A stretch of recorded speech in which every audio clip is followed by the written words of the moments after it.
हरिओम प्रिय दर्शकों, यदि आपकी धनु राशि या धनु लग्न है तो इस वीडियो को बहुत ध्यान से देखिएगा, समझिएगा। इस वीडियो में हम समझने वाले हैं शुक्र के नक्षत्र में अब जो केतु का ये गोचर काल होने जा रहा है ये कैसा रहेगा। पूर्व फाल्गुनी नक्षत्र में अब केतु गोचर करेंगे और ये गोचर काल 2 दिन 4 दिन का या महीने 2 महीने का नहीं है। ये गोचर काल लंबे समय लगभग 8.5 महीने का है, यानी कि 20 जुलाई को शाम को 5:12 से और 29 मार्च 2026 तक अब केतु गोचर करेंगे पूर्वा फाल्गुनी नक्षत्र पर। ये शुक्र का नक्षत्र है और इस नक्षत्र के जो देवता हैं वो भग हैं और ये नक्षत्र का जो चिन्ह है वो है पलंग, वो है झूला, यानी कि शुक्र का प्रभाव, सुखों का प्रभाव। अब वर्तमान में देखा जाए तो सिंह राशि में गोचर करते हुए और धन वालों के भाग्य भाव में गोचर कर रहे हैं केतु, तो कैसे प्रभाव देंगे? क्योंकि जब आप केतु और शुक्र के प्रभावों को देखेंगे तो इनके पूरे विपरीत प्रभाव हैं, पूरे विपरीत प्रभाव हैं। समझिए कि एक तरफ नमक और एक तरफ शक्कर। शुक्र है सुखों को देने वाले, लग्जरी को देने वाले, प्रेम का आधिपत्य इनके पास है। लव लाइफ हो या मैरिज लाइफ हो, आपको घर गाड़ी बंगला नौकर चाकर, ये जो संसारिक माया है ये सब शुक्र के प्रभाव में देखने को मिलते हैं। सजना संवरना ये सब शुक्र का प्रभाव है। इस नक्षत्र से प्रभावित लोग बड़े ही सुंदर होते हैं। इनका जो चेहरा है वो बड़ा ही आकर्षक होता है। इनके बोलने का तरीका बहुत आकर्षक होता है, जिससे इनके मित्र भी बहुत ज़्यादा होते हैं। यदि आपका जन्म पूर्वा फाल्गुनी में हुआ है तो आप देखेंगे कि आपके मित्र बहुत सारे होंगे, है ना। आप बड़े सुंदर दिखते होंगे। आपके वाणी से, आपके व्यवहार से, आपके चेहरे से लोग बड़ा जल्दी आकर्षित हो जाते होंगे। ऐसे लोगों के विपरीत के साथ बड़ा संबंध होता है, यानी कि पुरुष है तो महिला बहुत दोस्त होते हैं और महिला हैं तो पुरुष दोस्त बहुत होते हैं। तो ऐसे भी चीज़ें इनके जीवन में कहना चाहिए कि प्रेम का हमेशा, प्रेम की नदी बहती रहती है। तो ये सब चीज़ें शुक्र के प्रभाव में हैं। वहीं पर विपरीत केतु बिल्कुल विपरीत, वैराग्य वाले केतु हैं, यानी मोक्ष जिसे चाहिए वो केतु का प्रभाव देखेगा। जितने साधु संत महात्मा सन्यासी त्यागी जितने आप देखेंगे उसमें केतु बड़े प्रबल होते हैं। इनकी कुंडली में बहुत अच्छी स्थिति में होते हैं केतु। तो ऐसे लोगों को सन्यास की ओर, भगवान की ओर ले जाने वाले केतु हैं। और ये जो शुक्र का प्रभाव है भगवान की ओर नहीं, माया की ओर ले जाते हैं। तो ज़रा सोचिए कि बड़ी विचित्र स्थिति बनी हुई है, जहाँ एक तरफ सन्यास, दूसरी तरफ भोग। तो अब कहना चाहिए कि भोग में सन्यास आने वाला है, यानी कि केतु अब शुक्र के नक्षत्र पे आने वाले हैं। तो क्या फल होगा? यानी कि अब समझिए कि वो वाली चीज़ है कि कोई सन्यासी हो, त्यागी हो, पर वो भोग से आवरण युक्त हो, वो वाली चीज़ें यहाँ पर बनने वाली हैं। क्या प्रभाव होगा? बड़ा ही आनंददायक है। चलिए समझते हैं। जब ऐसे विश्लेषण करने का मौका होता है ना तो बड़ा आनंददायक होता है कि एक तरफ माया, एक तरफ मायापति। चलिए वर्तमान में देखें तो ये भाग्य भाव में गोचर कर रहे हैं, आपके लग्न को और आपके तृतीय भाव को और आपके पंचम को भी प्रभावित करेंगे।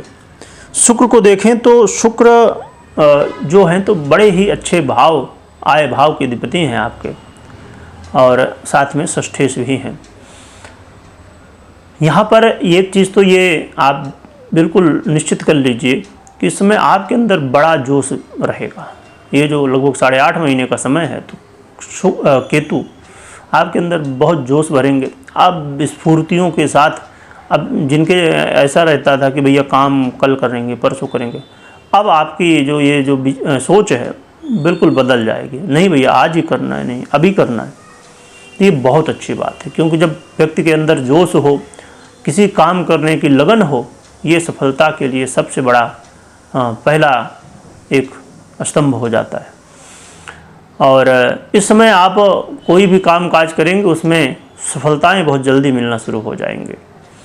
दूसरी बात, भाग्य का भी साथ मिलेगा, परंतु यहाँ पर केतु हैं, अपने प्रभाव भी देंगे, और शुक्र भी कोई बहुत अच्छे ग्रह नहीं है धन वालों के लिए, है ना, यानी कि कोई कारक ग्रह नहीं है।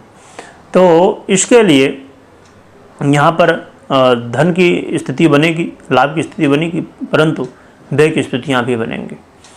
और कई बार धन आगमन में रुकावटें भी पैदा होंगी, और शत्रु बाधाएँ भी थोड़ी सी बढ़ जाएंगे, है ना। आपके जो गुप्त शत्रु हों चाहे प्रत्यक्ष हों, पर कहीं ना कहीं इनकी वृद्धि हो सकती है।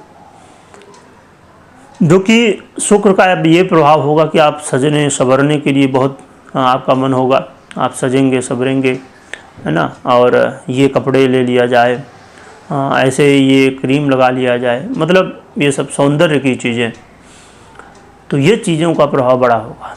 एक चीज़ थोड़ी सी गड़बड़ है यहाँ पर कि ये गुरु की राशि है जो कि ज्ञान है, तो यहाँ पर कई बार आत्मद्वंद बनेगा। क्योंकि लग्न में जब केतु का प्रभाव होगा, शुक्र का प्रभाव होगा, और ये गुरु का प्रभाव है, प्रभावित राशि है, तो ऐसे में आत्मद्वंद बनेगा। कई बार लगेगा अरे बढ़िया सज लें संभल लें, ऐसा दिखेंगे वैसा दिखेंगे, कई बार अरे छोड़ो सब ये, क्योंकि केतु भी प्रभावित करेंगे, गुरु भी प्रभावित करेंगे, दोनों मोक्ष के कारक ग्रह, और इधर शुक्र, तो कई बार ऐसे भी द्वंद्व होंगे। एक बड़ी समस्या यहाँ है जो कि बहुत ज़्यादा तो नहीं, पर हाँ कई लोगों कुंडली में यदि पहले से ये चीज़ें हैं, इस समय आपका मन कई बार विपरीत के प्रति बहुत आकर्षित होगा। इस बात का बहुत ध्यान रखिएगा, क्योंकि ये बड़ा ही समस्यादायक विचार होता है। तो आप अपने विचारों को बहुत संयमित रखिएगा, भगवान का ध्यान करिएगा, योग प्राणायाम है ना करते रहिएगा, जिससे आपका मन विपरीत के प्रति आकर्षित ना हो। क्योंकि कई बार आपका मन बड़ा विचित्र स्थिति में पहुंच जाएगा, और इसकी वजह से कई बार जो कि मान सम्मान मिलना है, पर कई बार अपमान की स्थितियाँ भी बन जाएंगे। तो इस चीज़ का बहुत ध्यान रखिएगा। जो कि बहुत अच्छी बात है कि केतु प्रभावित करेंगे आपके पंचम को। तो जो लव पार्टनर हैं उनके लिए एक कहना चाहिए कि कहते हैं ना कि भैया सोने में सुहागा, तो सोने में सुहागा वाली स्थिति लव पार्टनर के लिए है। इस समय कई लोग विपरीत के प्रति आकर्षित होकर लव लाइफ में आ जाएंगे, और जो लव लाइफ में हैं और यदि किसी वजह से मनमुटाव है आपस में, तो ये चीज़ें अब ठीक हो सकती हैं। लव पार्टनर के लिए ये समय बहुत ही अच्छा समय है। जो कि विद्यार्थियों के लिए थोड़ी सी मुश्किल की स्थिति बनेगी, क्योंकि आपका मन यहाँ वहाँ भटकेगा, ये अच्छी बात नहीं है। क्योंकि विद्यार्थी के लिए एक ही लक्ष्य है, वो है अध्ययन। तो अध्ययन की जगह घूमना फिरना, दोस्तों के साथ टाइम पास करना, इन सब चीज़ों में, और आज का समय बड़ा विचित्र ही है, तो मन यहाँ वहाँ भटकना, ये सब चीज़ें भी देखने को मिलेंगी। तो ये सब चीज़ें, और आपका मन जो है ना कई बार भक्ति भाव में लगेगा, पर फिर लगेगा कुछ दिन करेंगे पूजा, फिर लगेगा अरे चलो हो गया, अब तो बहुत कर लिए। तो मन इस समय बड़ी विचित्र स्थिति में कई बार फंसेगा। तो आप मन को स्थिर रखिए। जो कि ये केतु का जो परिवर्तन है ठीक है, बहुत बुरा नहीं है, परंतु हाँ मन को स्थिर जरूर रखिएगा। क्या उपाय करें जिससे हमें अच्छे परिणाम मिले? तो उपाय के रूप में एक तो भगवान गणपति की आराधना, बल्कि बहुत अच्छा होगा यदि संभव हो, सबके लिए कई बार नहीं होता, क्योंकि बहुत लोग बाहर से भी देखते हैं। जैसे कुछ देशों में ऐसा है कि वहाँ मंदिर वगैरह नहीं होती, या बहुत दूर में कहीं होते हैं। तो यदि आप ऐसी जगह में हैं जहाँ मंदिर हो, तो यदि मंदिर जाके भगवान गणपति की आराधना कर सके तो बहुत बढ़िया है। दूसरी चीज़, लक्ष्मी नारायण भगवान की भी आराधना करिए साथ में, गणपति जी के साथ में, तो ये बड़े अच्छे प्रभाव आपको मिलेंगे। पर हमेशा इस बात का ध्यान रखिए, मैं हमेशा कहा करता हूँ, जो नए दर्शक हैं उनके लिए फिर से बता दूँ कि कभी भी कोई भी निर्णय आपको लेना है तो अपनी पर्सनल कुंडली का विश्लेषण करने या करवाने के बाद, परिस्थितियों को देखने समझने के बाद ही निर्णय लीजिए, क्योंकि ये गोचर कुंडली के ऊपर आधारित होता है, डिपेंड होता है, और आपकी कुंडली गोचर के ऊपर, इसलिए दोनों को देखना समझना जरूरी होता है। तो इन बातों का ध्यान रखिए। वीडियो देखने के लिए बहुत बहुत धन्यवाद।